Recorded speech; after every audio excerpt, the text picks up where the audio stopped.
Morning, walking down from Kasner, Butte, and I'm going to break here to talk a little anime. Goku Midnight Eye.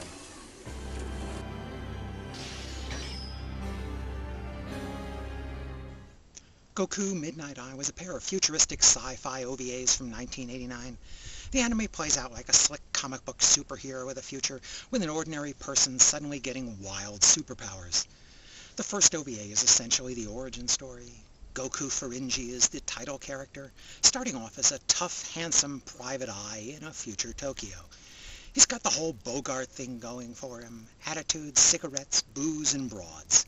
Unlike Bogart, he favors a wardrobe that sports tight leather with a tie over a bare chest, a look one usually only sees at a Chippendales. Goku is hanging around with Yoko, a gorgeous Tokyo cop and an old friend. She's working on a small police task force investigating a wealthy industrialist named Genji.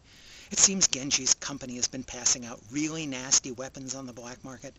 The problem is the members of Yoko's task force are all dying off from apparent serial suicide. Goku has his own encounter with Genji's gang when he runs into a naked woman with peacock feathers.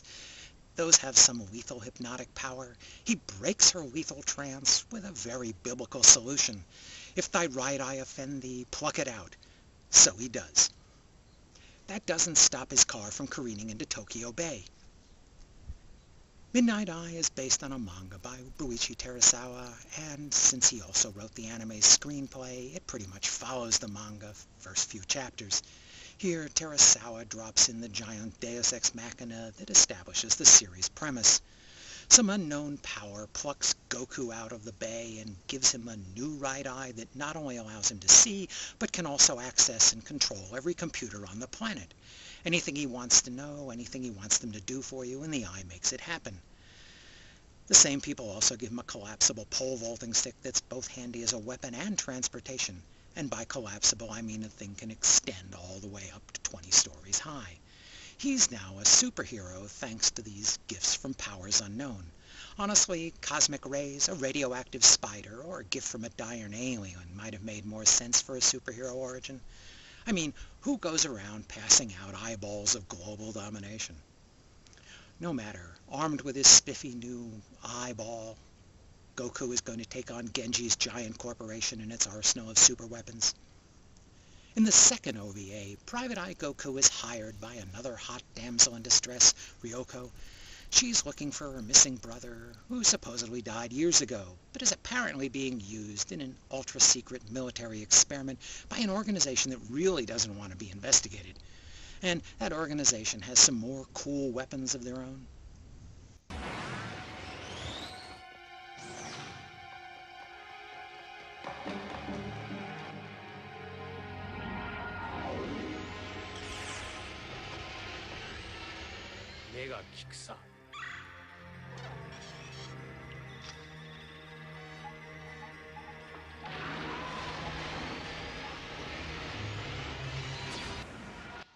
The two Goku Midnight Eye OVAs were directed by veteran Yoshiaki Kawajiri, better known for Demon City Shinjuku, A Wind Named Amnesia, and Vampire Hunter D Bloodlust, as well as other titles.